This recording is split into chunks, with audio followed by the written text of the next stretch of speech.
그 성찬이나 또 세례식 베풀 때 급해서 지금 목사님이 없다. 교역자가 없을 경우에는 임의로 누가 이렇게 세례를 준원이 할 수 있을는지, 그게 옛날 루터나 칼빈의 이 강요 쪽에서는 어떻게 해석을 했었는지 조금 더 그냥 여쭤보겠습니다. 예, 예. 사실은 굉장히 중요한 말씀이시고요. 그다음에 우리 지금 수업 내용하고 또 오늘 할 내용하고도 좀 딱 그 연결이 되어 있는 건데, 사실 이 성례전이 칼빈 지 굉장히 오늘도 성례전 얘기를 다시 한번 마지막으로, 거의 마지막은 아니지만 성례전의 일반적인 의미에서 다시 한번 얘기를 해야 될 상황인데, 에, 그 말씀 제가 이전 수업들에서 드렸는지 모르겠는데, 종교개혁을 일으키고 개신교가, 루터가 1세대 종교개혁자로서 종교개혁을 일으킨 다음에 루터뿐 아니라 칼빈도 역시 마찬가지인데, 자신들의 그 개신교 새로운 신학을 정리하면서 가장 뜨거운 문제는 사실은 성례전에 대한 문제였습니다. 특별히 이 성찬식에 대한 문제. 지금 말씀하셨던 질문을 한마디로 요약을 한다면, 목사 안수 받지 않은 자가 소위 말해서 성례전을 집례할 수 있느냐, 이 문제인데, 사실 이제 루터가 처음 종교개혁을 일으켰을 당시에 모두가 잘 아시는 것처럼 소위 그 알게마이네스 프리스터툼이라 그래서 보편적 사제설, 이거 우리말로 뭐 만인 사제설 이렇게도 번역을 하는데, 이 보편적 사제설을 가지고 시작을 종교개혁을 일으키죠. 그건 이제 여러 가지 의미가 있을 수 있지만, 어쨌거나 이것은 지난주에도 말씀드렸던 것처럼 루터로부터 시작된 우리 개신교의 시작은 이전 로마 교회가 가지고 있었던 그 성직과 일반인들의 이 기본적인 교회 내에 이미 성과 속의 구별이 딱 나눠져서, 교인들은, 우리가 말하는 평신도는 성에 속하는 존재들이 아니거든요, 로마 교회에서는. 그러다 보니까 당연히 이 성직 그룹에서 자신들의 게 그 소유하고 있다는 신성을 이용해서 교회에 이제 부패가 심화됐던 상황이고, 거기에 대해서 이제 정면으로 충돌을 하면서 루터가 모두가 다 사제다 그러면서, 심지어는 루터가 이런 얘기까지 합니다. 우리가 세례를 받는 순간 이미 우리 모두는 교황으로 다 축성됐다, 이런 표현까지도 루터가 쓰거든요. 이처럼 보는 각도에 따라서 개신교의 시작은 완전히 평신도 지향성을 가지고 있었습니다. 그렇게 출발이 됐는데, 그러다가 사실은 시간이, 루터가 비텐베르크에서 이제 자신의 종교개혁 프로그램을 진행하면서, 그러니까 당연히 루터 입장에서는 평신도 설교자들을 세우게 됩니다. 하나둘씩. 그리고 당시에 독일 내에서는 이 평신도 설교자들이 루터의 권위에 힘입어서 루터로부터 인정받은 평신도 설교자들이 상당히 그 자신들의 권위를 이제 인정받는, 그래서 모두 앞다퉈서 루터에게 인정받고 싶어 했습니다. 평신도 설교자들이. 그런데 어떤 문제가 이제 생기냐면, 어, 성례전을 집례하면서, 특히 이제 성찬 같은 경우, 성찬의 횟수를 이제 로마 교회 미사와는 달리 횟수를 줄여서 이제 실시를 하는데, 그래도 평신도들 사이에서 어떤 질문이 이제 생기냐면, 이 성찬을, 그리스도의 피와 살을 우리가 먹고 마신다는 이 성찬을 아무리 해도 인간에게 변화가 없다라는 사실을 지적하기 시작하는 겁니다. 그러니까 그것이 어떤 그 존재적 변화를 의미하는 것이 아니라 소위 윤리적으로 진보된 모습이 보이지도 않고, 도대체 성찬의 의미가 뭐냐, 이런 질문들이 평신도들 사이에서 나오고, 또 이제 그 아까 말씀드렸던 평신도 설교자들을 세웠다가, 제가 한번 말씀드렸던 것 같은데, 이 평신도 설교자 중에 하나가 굉장히 골치를 썩게 됩니다. 루터가 이 사람 때문에. 여기가 왜냐면은 신비주의에 빠져들어갑니다.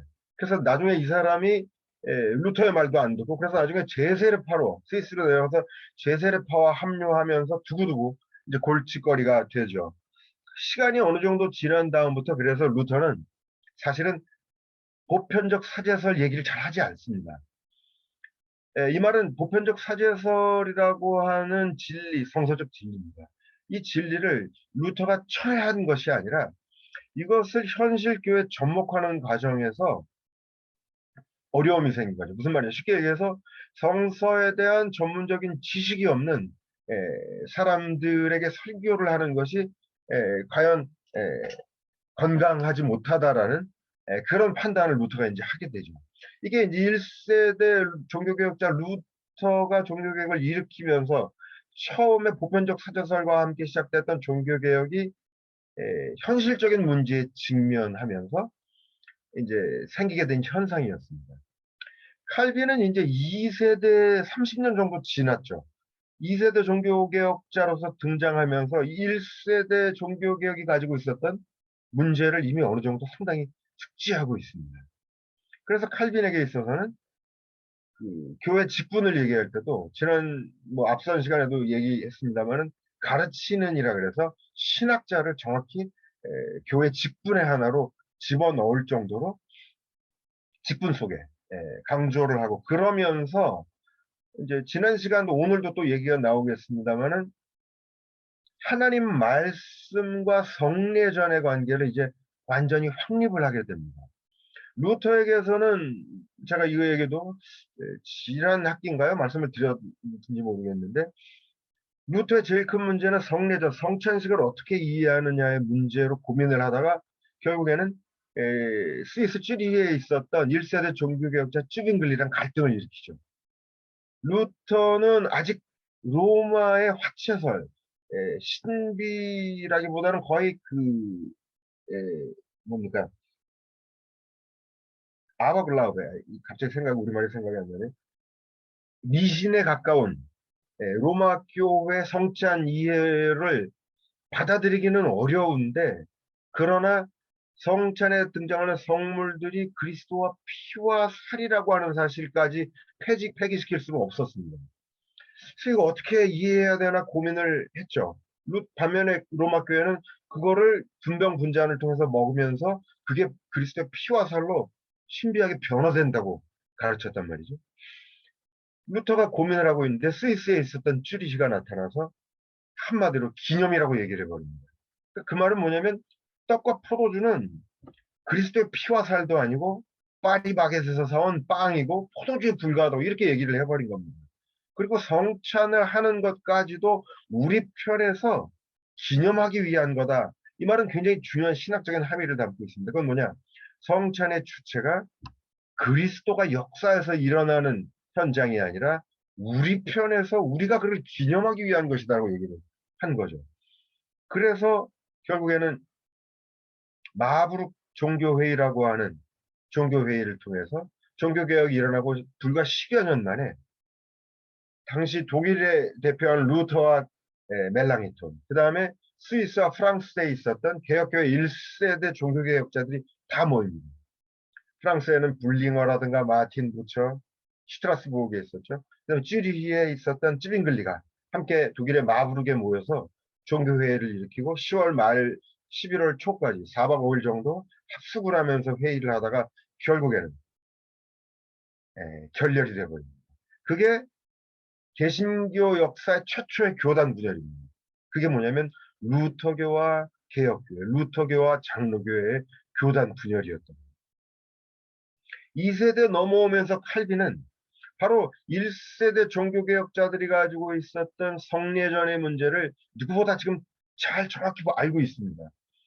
그러면서 또 루터에게 시작되었던 보편적 사제설이 평신도 설교자에게 많이 오픈이 됐을 경우에 일어날 수 있는 교회적 혼란까지도 칼빈은 생생하게 알고 있습니다.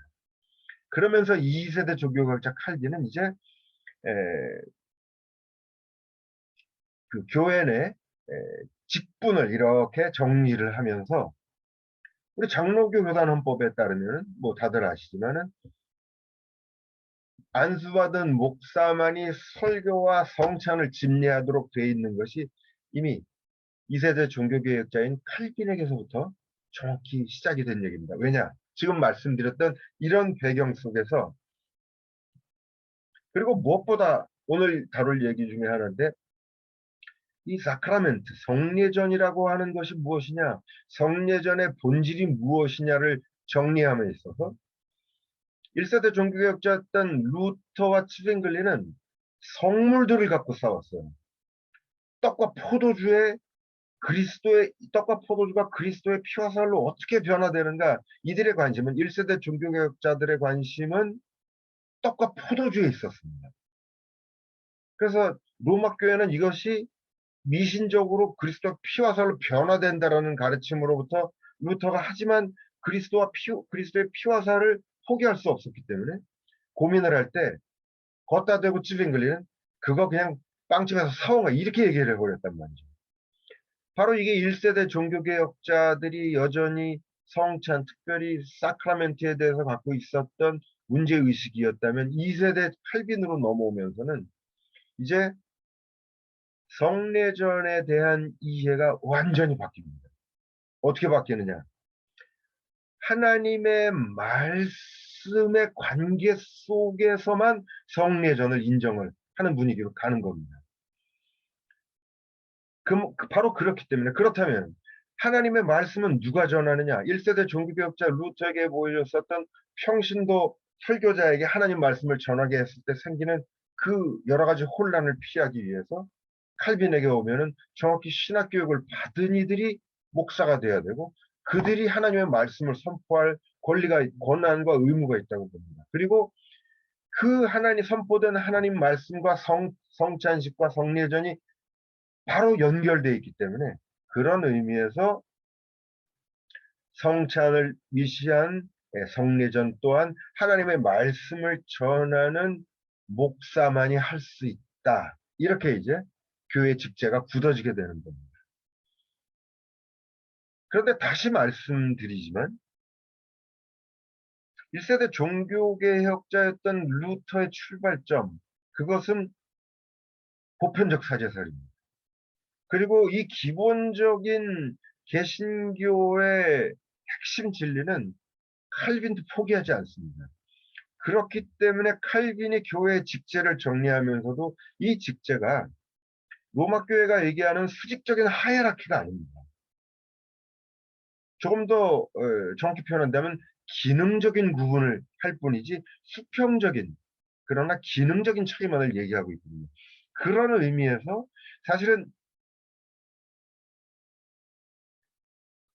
말씀 선포와 성례전을 개신교의 기본적인 사상 속에서 본다면 평신도가 집례하지 안 된다라고 말할 수는 사실은 없습니다. 그러나 다시 말씀드리지만 루터가 이것을 실행하면서 이미 1세대에서 실행해 나가면서 그것이 현실교회에서 많은 문제를 일으켰고 그리고 그것을 이제 바로 개신교회를 세우기 위해서 2세대 칼빈으로 넘어오면서는 말씀 선포와 성례전을 하나로 묶어서 이해를 하고 그러다 보니까 당연히 말씀 선포하는 평신도가 아니라 신학 교육을 받은 목사에게 말씀 선포와 함께 성례전의 의무가 제한되는 그런 역사적인 흐름을 지금 가지고 있습니다. 그런데 이게 실천적인 영역에서 단도직입적으로 아까 김 목사님 말씀하셨던 것처럼 평신도가 하면 아니면 목사 안수 전 단계 목사 후보생이 하면 되느냐 안 되느냐 사실 애매한 문제입니다. 왜냐하면 이 질문을 는 종교개혁 당시에는 나왔던 질문이 아니죠. 평신도 아니면은 목사였고 그 사이에 후보생 우리식으로 얘기하면 전도사라고 부르는 호칭은 사실은 종교개혁 당시에는 없었던 개념입니다. 그래서 종교개혁적 입장에서 정확히 답을 드리기는 어렵지만 그러나 원론적으로는 에, 하는 것이 잘못됐다라고 말할 수는 없지 않겠느냐. 그러나 그것이 교회 교육 차원, 기능적 차원에서 목사에게도 제한되고 국한되어져 왔다. 이런 말씀을 드립니다. 오래전에도 한번 말씀드렸던 것처럼 이 개신교의 문제가 사실 또 여기에 있기도 해요. 이게 바로 문제겠는데 뭐냐면은 로마 교회의 수직적인 하이어라키에 대항하면서 수평적인 교회를 지향하면서 시작됐던 개신교회. 그러나 시간이 흐르면서 지금 말씀드렸던 이러이런 문제들을 거치면서 이제 목사를 전문적으로 양성하는 신학교가 이제 세운단 말이죠. 독일도 각 대학을 가면은 각 대학에 이제 과에 번호가 다 매겨져 있습니다. 하이델베르크도 그렇고 베를린도 그렇고 제가 있었던 데도 그렇고 근데 각 과에 번호들이 있는데 항상 1번이 어디냐면은 신학부가 1번입니다. 이게 뭐냐면 독일 내에서도 대학이 세워질 때 가장 먼저 세워졌던 학부가 바로 학과가 신학과거든요. 그래서 제가 있었던 데는 독일은 원래 이제 캠퍼스 개념이 잘 없습니다.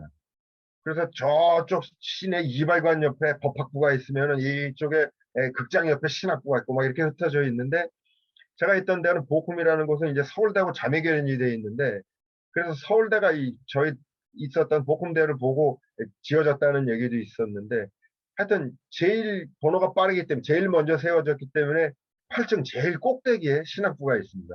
근데 엘리베이터 보면은 하늘에 제일 가까운 학과가 바로 신학과다. 이제 그런 말도 엘리베이터에 농담 삼아 써놓기는 했었는데 무슨 말씀이냐면은 신학부가 생기면서 이제 전문적으로 목사를 양성하는 그래서 목사가 되기 위해서는 신학과 성서에 정통한 지식을 갖도록 만들어 이 신학 교육이 시작되는데 바로 또 그를 통해서 어떤 일이 생기느냐 종교개혁이 이른 후에 지금 이제 500년이 넘게 600년 가까이 돼가는 사이에 다시 신학이 목회자들에게 집중되면서 보이지 않는 하이어라키가 다시 개신교원에 생겨졌죠. 이것은 기본적으로 개신교의 기본 정신으로부터 사실 많이 이탈돼 있는 부분입니다. 그러니까 우리 목사님들 잘 아시겠지만 칼바르트라고 하는 신학자는 정확히 뭐라고 얘기를 하면 교회 내에서 교인들에게 신학 교육을 시켜야 된다고 얘기합니다. 그렇게 이제 얘기도 하기는 하는데 예, 일단 그 정도 말씀을 드릴 수 있을 것 같습니다. 또 관련해서 하실 말씀 있으면 하셔도 좋습니다. 뭐든지. 그 선생님, 송찬식은 어떤 교회 내에서는 이제 목사의 어떤 의무로 권한으로 주어져 있는데 애찬식 같은 경우는 요즘 애찬이라고 해서 그냥 많이 하더라고요. 송찬식은 아니고 그냥 그래서 그런 방향으로 이제 그 꼭 목사가 아니더라도 애찬은 그냥 좀 격식에 조금 자유로운 그런 분위로 하는 것 같습니다. 근데 애찬을 그러면 어떤 형식으로 하고 있나요? 뭐 떡을 떼고 나눠주고 뭐 분병분자 뭐 이렇게 가는 건가요? 아니면 그런 형식은 아니고 그냥 떡 나눔 이렇게 이제 성찬식의 예식을 갖추지 않고 그냥 이제 식사 개념으로 이렇게 하는 것 그렇군요. 같습니다.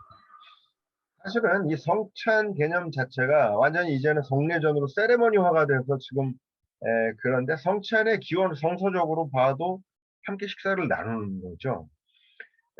그리고 이게 이제 역사적으로 보면 시간이 흐르면서 세례를 받은 이들만이 함께 식사를 또 하게 되는 이게 이제 역사적인 흐름이 있었습니다. 좀 구체적으로 얘기를 하다 보면 한제 기독교가 박해를 받던 시절에 사실은 기독교의 예배는 비밀 결사와 같이 돼 있었거든요. 세례는 그런 의미에서 이게 오늘날에도 그러잖아요. 이 세례가 그 공동체에 소속되는 의식으로 예식사들에 보면 나옵니다. 그래서 우리 공동체의 일원이다. 이게 역사적 기원으로 보면은 사실은 기독교가 박해받던 시대에 세례는 말하자면 비밀 결사의 일원이 되는 하나의 예식이었거든요. 이제 그 전통이 남아있죠. 그렇기 때문에 그 세례 받은 이들만이 그 후에 이제 예배 후에 식사 자리까지 같이 갈 수 있는 그렇게 됐던 겁니다. 그래서 세례 받지 않는 자들은 성찬에 참여하지 못하도록 하는 전통도 사실 거기서 나왔거든요. 하지만 보다 성서적으로 이제 봤을 때 예수님의 식탁 사실은 비단 12제자뿐 아니라 예수님이 가셨던 모든 식탁은 사실 다 성찬으로 볼 수 있죠. 예수님이 사랑을 나누는 식탁이기 때문에. 그래서 이 대목에서 잘 아시는 몰트만은 성찬식을 세례받지 않은 자들에게도 과감히 다 오픈시켜야 된다. 성서적인 기본적 정신으로 봤을 때 성찬은 종교적 세레머니 차원이 아니라 사랑의 나눔이었기 때문에 이런 얘기를 몰트만은 하고 있기도 합니다. 몰트만이야말로 또 칼빈의 직계죠. 그런 부분이 또 있습니다. 목사님 그 용어적인 해석인데 뭐 상징적이라고도 보겠습니다만은 임재설, 상징설, 기념설, 공제설, 화채설 간단하게 한번 정리를 한번 해주시면. 화채설은 말씀드렸던 것처럼 수박 먹는 화채가 아니라 델화자의 몸체자죠. 그래서 네, 그리스도의 몸으로 변한다라는 겁니다. 루터가 공제설인데요. 이 루터가 그래서 참 이해하기가 쉽지가 않습니다. 제가 이 독일에 있을 때도 루터 전공하는 이제 루터파 신학 교수님들하고 몇 번 얘기를 나눴는데 굳이 얘기를 한다면 뭐라 그럴까요? 먹는 순간에 이게 그리스도의 피와 살로 변화된다 그래야 되나? 그러니까 이 로마 교회에서는 이제 미사가 시작되면서 그게 변화되는 좀 그런 내용을 담고 있다면 루터는 그게 미신적이어서 따라가고 싶지는 않지만 그리스도의 피와 살이라는 부분은 놓치고 싶지가 않았던 거죠. 그러면서 제가 이해하는 루터는 먹는 순간에 변한다. 대충 이런 얘기를 하는 것 같았어요. 그리고 이제 찌빙글리로 오면 정반대로 튀어나가서 찌빙글리는 완전히 휴머니스트 교육을 받았던 사람이죠. 휴머니스트의 특징은 뭐냐? 중세 교회 권위에 눌렸던 인간의 가치, 가장 대표적으로 이성의 가치를 찾아야 된다라고 주장하는 사람들이었기 때문에 합리적으로 설명을 해야 됩니다. 그러다 보니까 기독교가 말하는 모든 신비를 다 이성적으로 이해하다 보니까 그리스도의 피와 살로 변한다는 건 기본적으로 말이 안 된다고 보는 거죠. 우리 편에서 기념하는 거야. 이렇게 나갔던 거예요. 그리고 이제 2세대 칼빈으로 오면 이제 성령 임재설이라고 하는데 이 칼빈의 성령 임재설을 장로교 신학자들도 사실 잘 모르는데 쉽게 말씀을 드리면 이런 겁니다. 우리가 예식서는 근데 장로교 예식서에 보면 참 잘 아시고 이걸 쓴 걸로 보이는데 목사님이 성찬 집례하실 때 앞에 나가서 빵을 떼는 모습을 재현합니다. 포도주를 따르는 모습을 교인들 앞에 보여줍니다. 여기서 나오는 재현, 레프레젠테이션. 다시 말해서 칼빈으로 넘어오면은 더 이상 칼빈은 떡과 포도주에 관심을 갖지 않죠. 그럼 칼빈은 어디에 관심을 갖느냐? 그리스도가 보여주셨던 떡을 떼고 잔을 나누는 그 사랑의 실천. 여기에 칼빈의 관심이 옮겨갑니다. 바로 그렇기 때문에 칼빈에게서는 찌빙글리처럼 기념을 받아들일 수 없습니다만은 그렇다 그래서 찌빙글리와 함께 떡과 포도주는 슈퍼에서 사온 거라고 얘기해도 칼빈은 거부감이 없습니다. 그러나 찌빙글리와는 달리 그리고 루터와 함께 성령의 역사를 단순히 인간의 기념이 아니라 성령의 역사를 이야기하는데 그 성령의 역사는 뭐냐? 떡과 포도주를 그리스도의 피와 살로 만드는 역사가 아니라 2000년 전 그리스도가 보여주셨던 사랑의 실천을 오늘 여기에서 다시 재현하는 것. 그리스도의 사랑의 실천이 여기에서 다시 재현되는 것. 여기에 바로 성령의 역사가 있다고 합니다. 그것이 바로 성령 임재설의 칼빈의 성령 임재설의 핵심적 내용입니다. 그리고 지금 말씀드린 이 재현 개념은 제가 아까 말씀드렸죠. 하나님 말씀과 성례전을 딱 붙여서 지금 칼빈은 생각을 하고 있다고요. 여기 바로 다시 핵심적인 명제가 놓여 있습니다. 무슨 말이냐? 지금 말씀드렸던 것처럼 그리스도의 사랑의 실천이 재현되는 것. 그것이 바로 하나님 말씀의 본질입니다.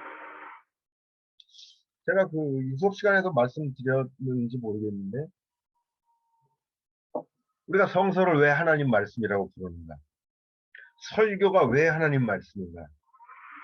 뭐 말씀을 드렸어도 한 번 더 이 대목에서 한번 상기를 해보죠. 성서는 책 자체로는 하나님 말씀이 아닙니다. 이것은 몇만 원 주고 하드카버된, 그래서 이 책을 아무리 품에 안고 다녀도 우리에게 행운이 생기지는 않습니다. 그리고 또 교회에서 우리가 목회하면서도 보면은 하나님 말씀을 따라 살자 얘기 많이 하죠. 성경 퀴즈 대회도 열고 암송 대회도 열고, 성경을 딸딸 외고 있다 그래서 또 우리에게 좋은 일이 생기는 것도 아닙니다. 하나님 말씀이 무엇인가? 칼빈은 하나님 말씀이 칼빈 신학의 가장 핵심적인 단어인데, 칼빈에게 있어서 하나님 말씀은 운동입니다. 하나님이 특정한 무리의 사람들을 찾아오셔서 그들을 통해서 당신의 뜻을 드러내시고, 그래서 그들을 변화시키시는 이 하나님의 인간을 향해 찾아오시는 이 움직임, 이 운동, 이것이 성서 66권을 계속 반복적으로 관통되고 있습니다. 물론 전혀 다른 콘텍스트와 전혀 다른 상황 속에서 내용적으로는 전혀 다른 내용을 갖고는 있지만, 그러나 형식이라고 하는 면에서 들여다보면 성서 66권을 관통하는 모든 사건의 핵심적인 것은 딱 하나입니다. 하나님이 인간을 찾아오셔서 그들을 통해서 당신의 뜻을 드러내시며 그들을 변화시킵니다. 바로 이 사건이 하나님 말씀입니다. 그래서 칼빈은 하나님 말씀들이라는 복수를 쓰지 않습니다. 성서 속에는 수많은 하나님 말씀들이 등장하지만 하나님 말씀이라고 하는 단수 표현만이 남아있습니다. 그래서 우리가 구약 예언서 같은 데도 보면 흥미로운 표현이 있죠. 하나님의 말씀이 임하여. 이 말씀이 임한다라고 하는 표현 자체가 사실은 어색한 표현이죠. 하나님 말씀하셨다가 아닙니다. 왜 하나님의 말씀이 임한다라고 표현하는가? 루터는 게쉔이라고 하는 사건이 발생한다라는 동사를 써서 임하다는 표현. 그것은 뭐냐? 하나님이 인간을 찾아오셔서 인간들을 변화시키는 사건. 이것이 바로 하나님 말씀의 사건입니다. 그런 의미에서 성서 66권은 하나님이 상이한 역사적 상황 속에 상이한 인간들을 찾아오셔서 거기에 맞는 말씀들을 당신의 뜻을 드러내시지만, 그러나 한결같이 이 운동이 계속 반복되고 있습니다. 그런 안에서 성서는 하나님 말씀입니다. 설교도 우리 목사님 아니신 분들이 이렇게 듣다 보면 때로는 저게 하나님 말씀인가 싶을 때도 솔직히 있을 수 있습니다. 어떤 때는 우리 목사님들은 그런 분은 안 계시겠지만, 목사 개인의 이해관계를 설교를 통해서 얘기를 하기도 하고, 또 자신의 정치적인 견해를 설교를 통해서 막 얘기하면서 교인들 입장에서는, 생각이 다른 교인들 입장에서는 하나님 말씀으로 받아들이기 어려운 그런 상황도 생깁니다. 우리 착한 교인들이 생각합니다. 설교가 하나님 말씀이라는데 내 신앙에 문제가 있는 건가 고민스럽죠. 설교는 어떻게 하나님 말씀입니까? 방금 전에 성경을 정의할 때 말씀드렸던 것처럼 하나님은 오늘도 우리를 찾아오셔서, 우리는 교회가 되겠죠. 우리를 통해서 당신의 뜻을 드러내시고 우리를 변화시키십니다. 이 하나님 말씀의 운동이 오늘도 계속되고 있습니다. 설교는 바로 이 하나님 말씀이라고 하는 운동에 참여되어 있습니다. 그런 한에서 설교는 감히 하나님 말씀이다라고 불링어가 얘기를 했습니다. 1세대 종교개혁자들 얘기할 수 있습니다. 단 아까도 말씀드렸던 것처럼 내용적으로 그렇다면 지금 선포되는 모든 설교들이 다 하나님의 말씀인가? 내용적으로 거기에 대해서는 오케이를 했습니다. 내용적으로까지 완전한 하나님의 말씀, 그것은 누굴까요? 예수 그리스도 한 분입니다. 하나님의 말씀이란 무엇인가? 하나님이 당신의 뜻을 드러내시는 것이 말씀입니다. 하나님은 당신의 아들인 나사렛 예수를 통해서 그의 삶과 인격을 통해서 당신의 뜻을 전적으로 다 드러내셨습니다. 그리고 성서 66권에도 그가 상이한 시대 수천 년 동안 계속 인간들을 찾아오셔서 당신의 뜻을 드러내셨습니다. 그리고 오늘날에도 교회를 통해서 당신의 뜻을 드러내고 있습니다.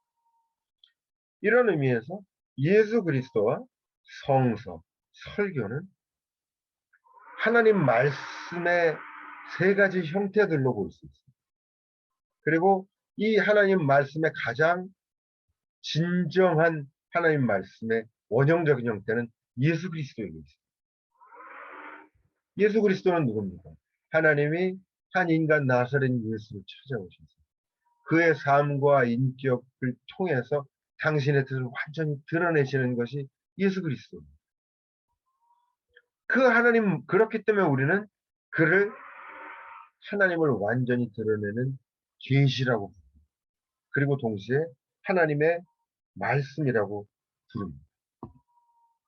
그리고 그 하나님 말씀의 운동에 성서, 그 다음에 이 땅에 오늘도 계속되는 설교들이 다 참여되어 있습니다. 그런 의미에서, 바로 그런 의미에서 성서는, 설교는 하나님 말씀입니다. 그리고 바로 여기에서 칼빈이 성례전을 얘기합니다. 오늘도 하나님이 우리를 찾아오셔서 당신의 뜻을 드러내시는 이 하나님의 말씀의 사건. 바로 그 사건을 가시적이고 형상적으로 보여주는 것. 그것이 뭐냐? 바로 성례전. 그러니까 하나님 말씀을, 가령 설교가 오늘날에도 내용적으로 100% 하나님의 뜻이다라고는 말할 수 없는 것처럼 성례전 또한 그 자체로 신성을 담보하는 것이 아닙니다. 성례전의 핵심적인 포인트는 어디 있느냐? 세례받는 물이나 혹은 성찬의 떡과 포도주에 있는 것이 아닙니다. 하나님이 오늘 우리를 찾아오셔서 성찬에 참여케 하시는, 떡과 포도주를 나누는 사랑의 실천에 참여케 하시는 바로 우리의 이 실천이 있어요. 성례전에 참뜻이 있고, 그것은 바로 하나님 말씀의 운동과 내용적으로 정확히 일치하는 겁니다. 왜냐? 제가 이 말씀도 드렸던 것 같은데, 설교는 설교자 개인의 일이 아닙니다. 오늘도 하나님이, 더 정확히 삼위일체적으로 표현하면은 부활승천하신 그리스도가 성령을 통해서 찾아오시는 바로 그곳에 교회가 발생됩니다. 이런 의미에서 교회는 한번 세워나면 100년, 200년간은 건물을 가리키는 것이 아닙니다. 교회는 오늘도 그리스도가 성령을 통해서 우리를 찾아오시는 곳에 발생되고 있습니다. 그리스도가 왜 찾아오시는가? 오늘 이 시대에 우리를 변화시키시면서 우리를 통해 당신의 뜻을 드러내시기 위해서 찾아오십니다. 그가 찾아오시는 곳에 그의 뜻을 드러내는 것이 뭐냐? 바로 설교입니다. 설교는 언어적이고 사고를 통해서 발생됩니다. 그런 의미에서 설교자는 일단 설교는 설교자 개인의 것이 아니라고 말씀드렸습니다. 그리스도가 찾아오시는 곳에 교회 공동체가 발생되고 그 공동체를 통해서 그리스도가 당신의 뜻을 지금 전하십니다. 그런 의미에서 보면 설교자는 설교를 하면서 그리스도의 뜻을 듣고 드러내는 것이고, 회중은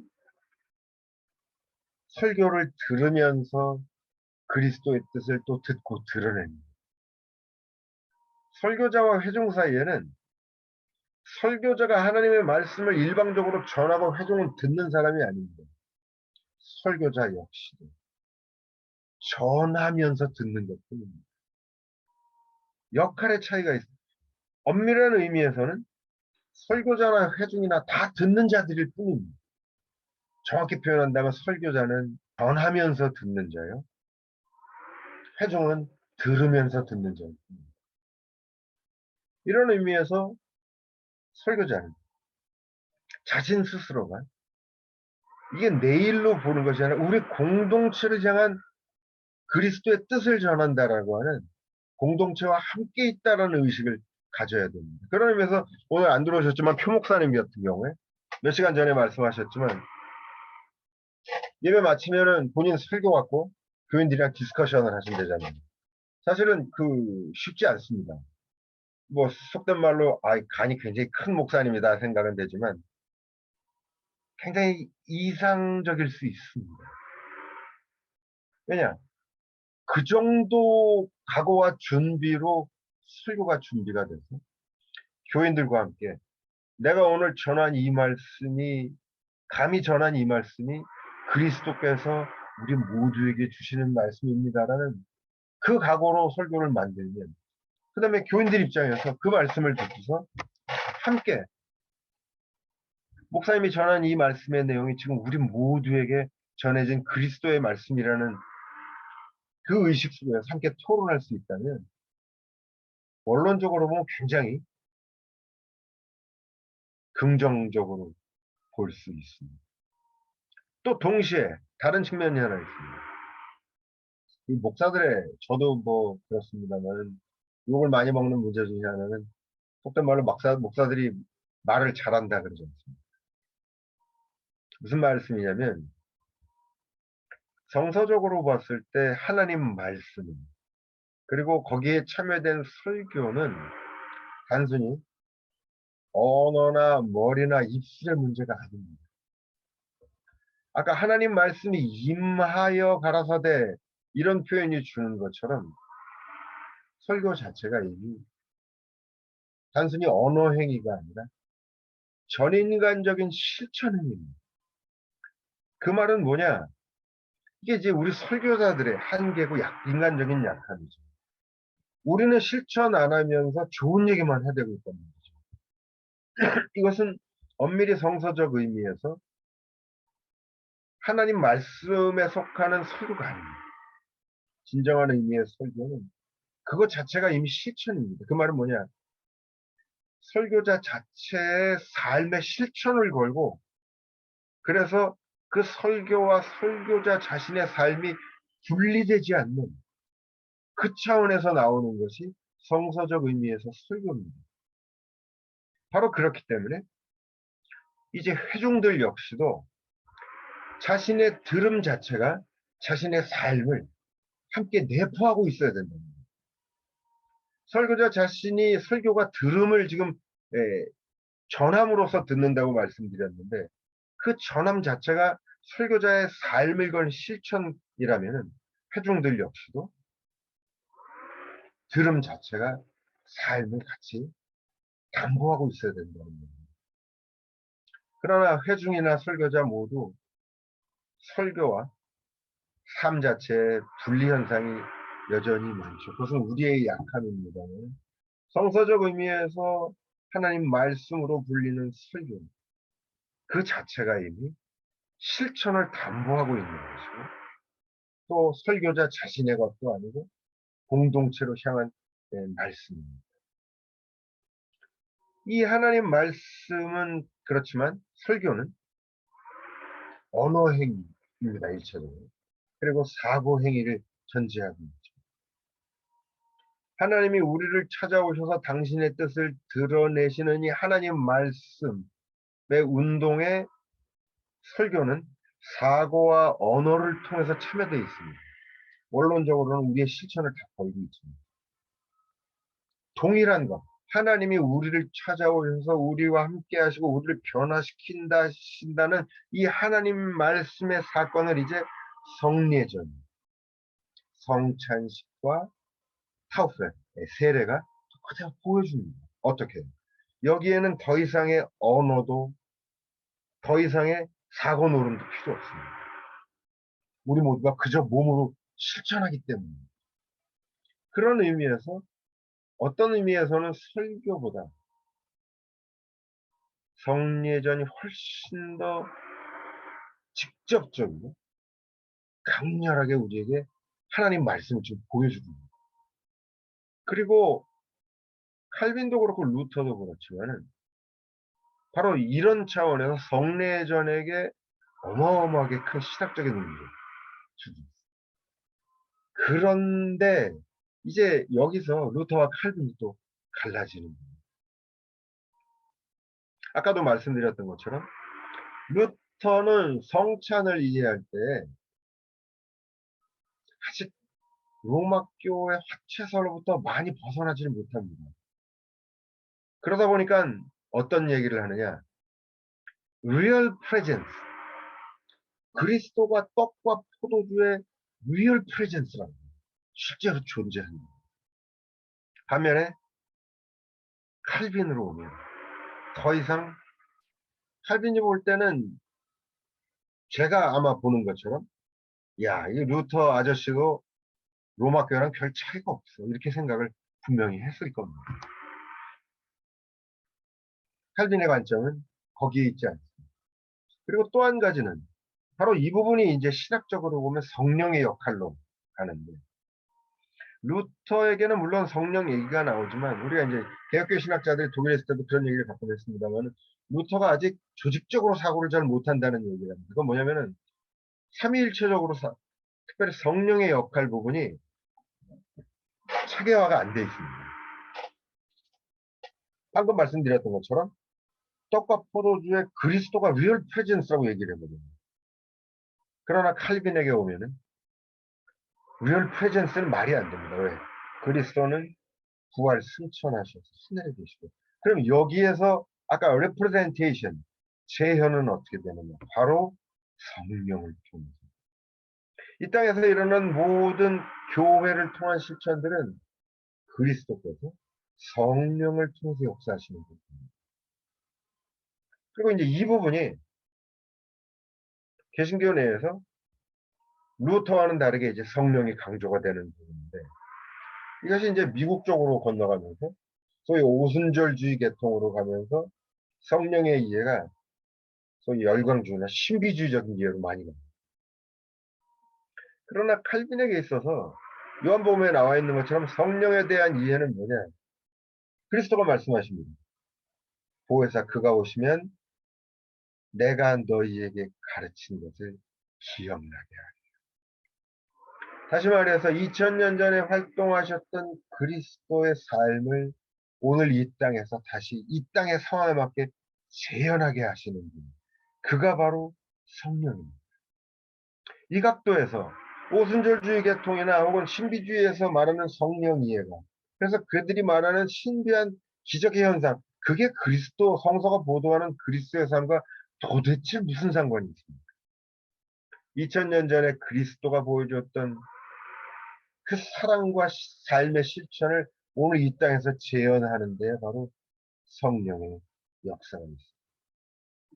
이것이 바로 칼빈이 보는 성령의 역할입니다. 성찬 관련해서 얘기가 조금 길어졌는데 어쨌건 칼빈에게 있어서는 성찬은 하나님 말씀인 설교와 딱 붙어 있습니다. 그래서 설교는 아까도 말씀드렸던 것처럼 하나님이 오늘 우리를 찾아오셔서 당신의 뜻을 드러내시는 건데, 설교는 언어와 사고를 통해서 드러내게 돼 있습니다. 우리가 우리를 찾아오는 하나님의 뜻을 해석하는 거죠. 우리의 사고와 언어를 통해서. 똑같은 기능을 가지고 있지만 그러나 성례전, 언어와 사고가 아니라 우리가 직접 몸으로 참여하는 겁니다. 그런 의미에서 둘은 동일한 목적을 가지고 있고, 그러나 성찬의 근본 목적은 성찬 그 자체가 아니고, 성례전 그 자체, 성물도 아니고, 그럼 뭐냐? 하나님의 뜻을 드러내는 거예요. 하나님 말씀. 바로 여기가 성례전의 근본 목적입니다. 예, 이 정도 말씀드릴 거 있을 것 같습니다. 관련해서 하실 말씀이 있으면 또 하셔도 좋습니다. 사실 이 정도 얘기를 들으시면 이게 지금 칼빈의 성례전 얘기는 다 들으시게 되시는 겁니다. 오늘 제가 발제를 좀 했는데 그것도 사실은 필요는 없을 것 같기는 하지만 관련해서 하실 말씀들 있으면 하셔도 좋습니다. 지엽적인 질문 같기는 한데요. 네네네. 아까 하나님 말씀의 세 가지 형태로서 예수 그리스도, 성서, 설교를 말씀하셨는데, 네네. 사실 예수 그리스도는 성서에서 증언하는 내용 외에 우리가 또 다른 예수 그리스도를 물론 이제 성령의 현재적인 역사 이런 것들이 있긴 하지만 어떤 역사적인 의미에서 예수 그리스도는 사실 성서에서 증언하는 것 외에는 내용이 없잖아요. 네. 그랬을 경우에 뭐 예수 그리스도와 성서 이제 예수 그리스도의 증언이라는 부분에서 네네. 구분이 안 되는데, 여기서 성서라는 것은 그럼 예수 그리스도 이전에 어떤 그리스도에 대한 증언 이런 것들을 포함하는 얘기로 받아들여야 되나요? 아까 말씀드렸던 것처럼 하나님 말씀을 내용적으로는 정의할 수 없다고 말씀드렸습니다. 왜냐하면 성서가 장구한 세월 동안에 상이한 역사 속에 하나님이 찾아오셔서 거기에 맞는 당신의 뜻을 드러내신단 말이죠. 이래서 내용적으로 보면 성서 자체도 막 서로 충돌하는 내용들이 나옵니다. 그래서 하나님 말씀이란 내용적으로 정의가 되는 것이 아니다. 그러나 형식이라고 하는 면에서 봤을 때 다시 말씀드리지만 하나님이 특정 무리의 인간을 찾아오셔서 그들을 변화시키시면서 그들을 통해서 당신의 뜻을 드러내시는 운동이고 사건이다라고 말씀을 드렸어요.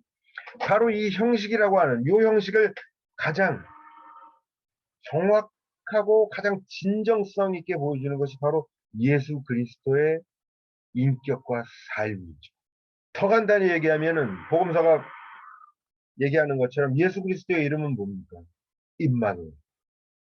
하나님이 우리와 함께 계신다라는 이 사실을 예수 그리스도가 그의 인격과 삶을 통해서 다 보여주셨습니다. 이런 의미에서 성서 자체에 일어나는 모든 하나님 말씀의 사건들은 예수 그리스도에게 근거되어 있습니다.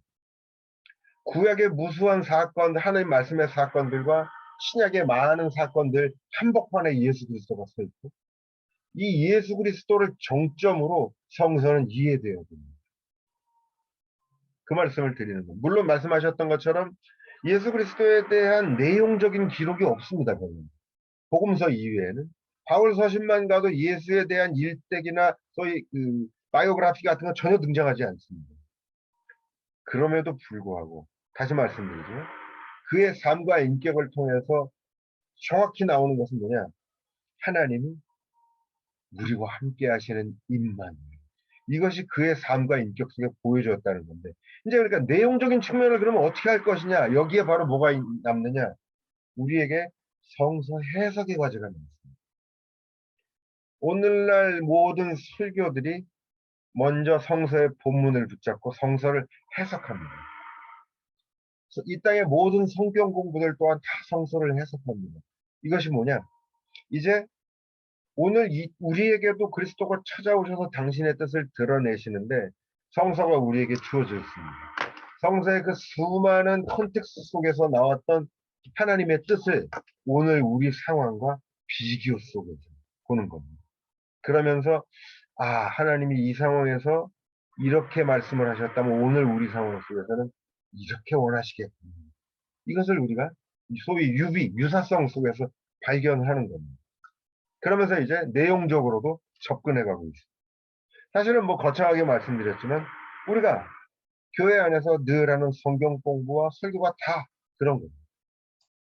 그 말씀에 대한 개념을 이제 하나님의 그 사건, 하나님 운동으로서의 사건으로서 이제 이해를 잘 했고요.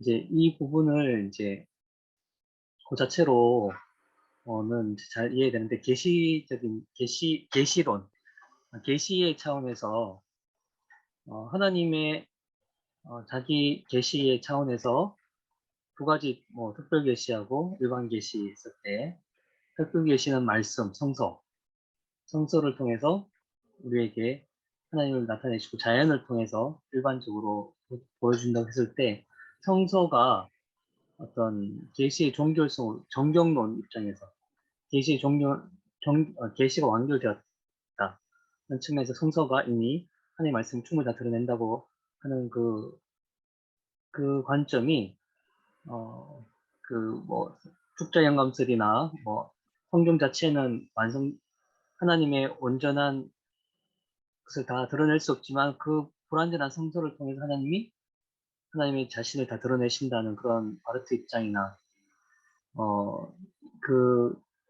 결국은 하나님 말씀이라는 것이 질문의 요지는 그 계시론적 측면에서 하나님 운동의 역사는 끊임없이 일어나고 있을 텐데 성서가 이미 완결됐다고 하면서 왜 성서 오늘날에는 또 기록되지 않느냐?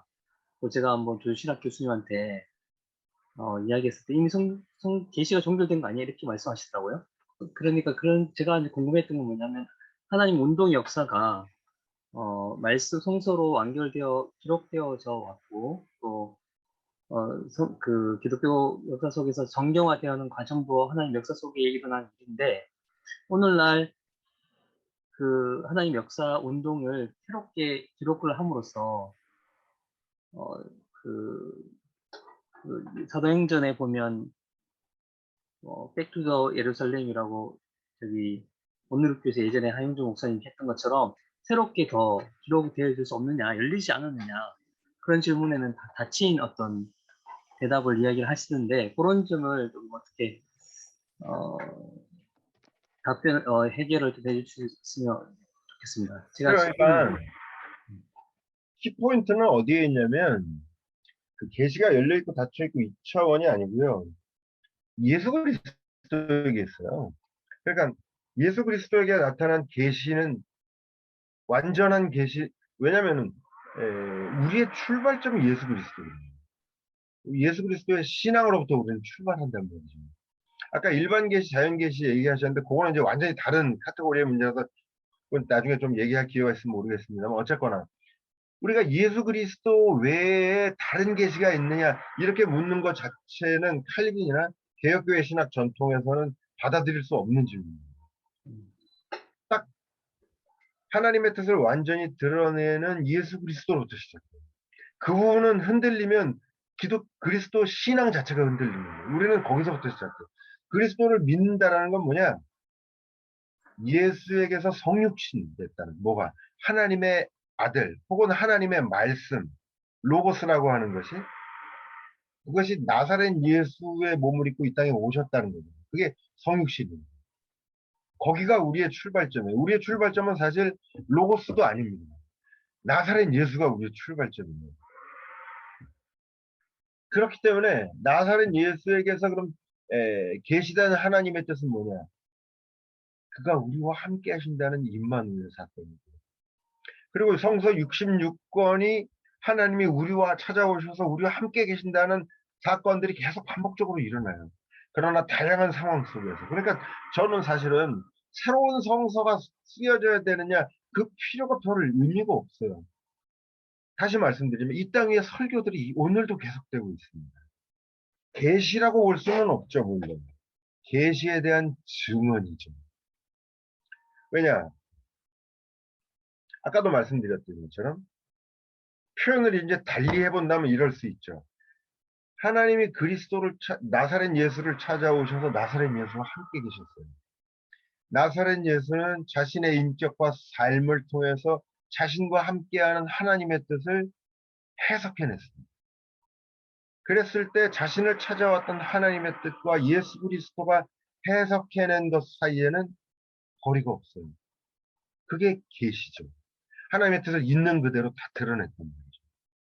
그래서 우리는 심지어 그것을 절대적 계시라고까지 얘기해요. 반면에 오늘 우리가 이제 이 땅 위에 교회에 그리스도가 찾아오십니다. 아까 제가 말씀드렸던 표현을 하자면은 그리스도가 우리를 찾아오시는 곳에 교회가 발생되고 그가 당신의 뜻을 드러내시는 곳에 설교가 있고 교회 모든 실천이 있어요. 다시 달리 표현해 본다면 우리는 우리의 설교와 교회 모든 실천을 통해서 우리를 찾아오시는 그리스도의 뜻을 해석해내고 있어요. 그런데 예수 그리스도와는 달리 예수 그리스도가 자신을 찾아왔던 하나님의 뜻을 자신의 삶으로 해석했을 때 오리지널과 그의 해석 사이에 거리가 없다고 말씀드렸죠. 이건 우리 신앙의 출발이에요. 거기가 흔들리면 안 되는데 반면에 오늘 우리가 해석해내는 그리스도의 뜻과 오리지널한 그리스도의 뜻 사이에는 거리가 있습니다. 이건 우리의 약함이죠. 바로 그래서 우리는 그리스도를 신앙의 근거로 삼으며 성서를 봅니다. 성서를 해석하는 거죠. 이 시대에 하나님이 이런 상황에서 찾아오셨을 때 우리 상황에서는 어떻게 그러니까 성서를 새로 쓰겠다라고 표현을 하셨지만 과연 그러면은 이 땅 위의 설교자들 중에 내 뜻이 예수 그리스도의 삶처럼 내가 해석하는 하나님의 뜻이 100% 오리지널과 똑같다라고 말할 수 있는 사람이 있을까요? 저는 그런 의미에서 성서를 덧붙여서 더 첨가돼야 된다라는 생각은 받아들이기 힘든 것 같아요. 그럴 필요도 없고. 왜? 우리의 신앙의 출발이 예수 그리스도예요. 예수 그리스도에서 뭐가 보여졌느냐? 자신과 함께하는 하나님의 오리지널한 뜻을 예수 그리스도만이 자신의 인격과 삶으로 100%다 해석해서 다 보여줬어요. 그래서 그를 보면 하나님을 보는 거예요. 그는 하나님의 아들이고 하나님이 그에게서 보입니다. 그런데 오늘 우리는 그리스도처럼 우리가 해석해내는 교회의 모든 실천이 과연 하나님의 뜻을 100% 아이덴티파이 될 수 있느냐? 아니에요. 만약 그렇다면 성서를 새로 덧붙여서 써야겠죠. 그러나 그것은 그리스도에 대한 신앙의 근본적으로 위배됩니다. 그리스도에 대한 신앙은 무엇인가?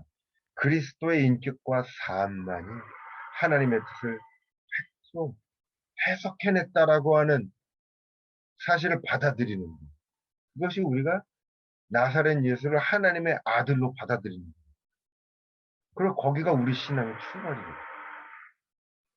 자연계시 문제는 이제 또 다른 차원이에요. 사실 그 자연계시 얘기를 하는 분들이 어디냐면 이제 네덜란드 쪽에서 그 얘기가 많이 나왔어요.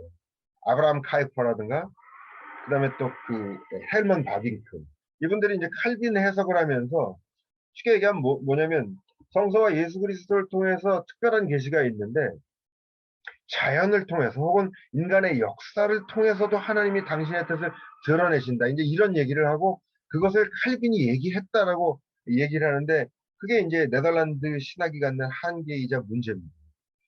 이 동영상을 아마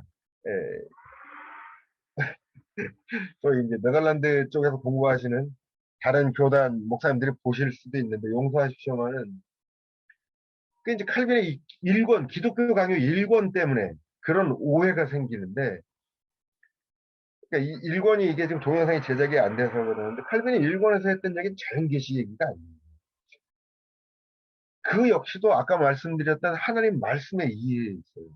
제가 말씀드렸죠. 하나님 말씀이 뭐냐? 하나님이 인간 세상에 찾아오셔서 근데 특정한 상황 속에 찾아오셔서 거기에 맞게 적응하신다. 그래서 거기에 맞는 당신의 뜻을 드러내시거든요. 칼빈은 이 기독교 강요를 통해서 자신이 쓰는 이 기독교 강요도 하나님 말씀의 운동에 지금 참여되기를 원했습니다. 근데 이것은 59년판 우리가 보는 기독교 강요를 봐서는 몰라요. 기독교 강요가 토탈 공식적으로 5번 개정을 합니다. 1536년부터 39년, 41년 하면서 59년판까지 5번 개정하면서 이 초판, 36년판 같은데 특히 이제 서론 부분을 보면 나오는 얘기인데 기독교 강요 자신의 책을 통해서 하나님 말씀의 운동에 참여되고자 합니다. 그 말은 뭐냐? 자신의 기독교 강요를 통해서 당시 프랑스와 개신교가 이렇게 막 일어나는 상황 속에서 개신교의 진리를 지금 전하고 싶어 하는 겁니다. 그러면서 그러다 보면 어떻게 되느냐? 하나님 말씀의 운동이 갖는 적응력을 생각을 합니다. 그래서 칼빈 스스로가 당시에 유행했던 사조들을 그대로 거기에 적응하면서 씁니다. 그러면서 나오는 것이 자연신학 얘기가 나오는데 그것이 1장 첫 번째 책의 11편인가요? 거기 들어가면 이제 그렇게 이게 그러니까 독자들을 야 이거 우리가 아는 내용이랑 같은 얘기를 지금 칼빈이 하는구나 하면서 보게 만드는 거죠. 서론 부분이 그렇게 갑니다. 그러다가 11장 딱 넘어가면서는 앞에 했던 얘기를 다 뒤집으면서 성서만을 하면서 11장부터 얘기가 시작됩니다. 이게 뭐냐면은 칼빈 스스로가 이해하는 하나님 말씀의 운동성. 그건 뭐냐? 독자들에게 맞추고 독자들을 끌어들이기 위한 장치로 당시에 심지어는 자연이 곧 신이다라고 하는 얘기까지 일권 앞부분에 칼빈이 씁니다. 그건 당시 자연신학의 풍조가 있었거든요. 그 얘기를 보면은 당시 독자들이 이거 우리가 아는 얘기인데 우리가 생각과 비슷해 이러면서 끌려 들어오는 거죠. 그러다가 11장 넘어가면서부터 하면서 책을 덮을 사람은 덮고 가볼까 하면서 계속 올 사람은 오고 이게 이제 그게 근데 왜 그런 소위 어플리케이션 하는 노력을 하느냐 하나님 말씀의 특징으로 보는 겁니다. 이 시대 자신이 살았던 그 시대 사람들에게 바로 그 부분을 오해를 하는 거예요. 그래서 칼빈에게서 야 자연을 통해서 하나님이 자신의 뜻을 드러내신다 혹은 인간 역사를 통해서 드러내신다 이런 얘기가 이제 나오는데 그것은 칼빈에 대한 대단한 무지에서 나오는 얘기입니다. 칼빈은 성서, 예수 그리스도, 설교 이 하나님 말씀 세 가지 형태 이외에 다른 하나님의 계시를 알지 못해요. 그동안 말씀을 들으면서 네네. 그 교리적으로 혼란 왔던 것이 다 정리가 이제 되는 그런 예정론, 종말론, 창조론, 설교, 교회, 그다음에 이제 교회 내 여러 가지 그 직분, 네. 또 성례전, 특히 이제 성찬식. 그 한국에 있을 때 이제 소망교회 곽선임 목사님께서는 세례 받은 사람만 성례 참여하라 이런 얘기를 이제 거기서 다니던 분들이 이제 님이 오셔가지고 또 그걸 주장하시는 분들도 있고 그게 이제 굉장히 혼란이 됐었는데 이렇게 이제 근본적으로 설명을 해주시니까 굉장히 이제 그 아까 이제 평신도들도 마르타가 이제 신학을 가르쳐야 공부해야 된다. 정말 알아야 되지 너무 모르니까 무지 속에서 서로 그냥 그 코끼리 다리 만지는 식으로 서로 그런 그 악유들만 있었던 것 같아요. 그래서 이번 기회에 정말 모든 것이 정리가 되는 그런 참 좋은 기회였다고 생각합니다. 예, 알겠습니다.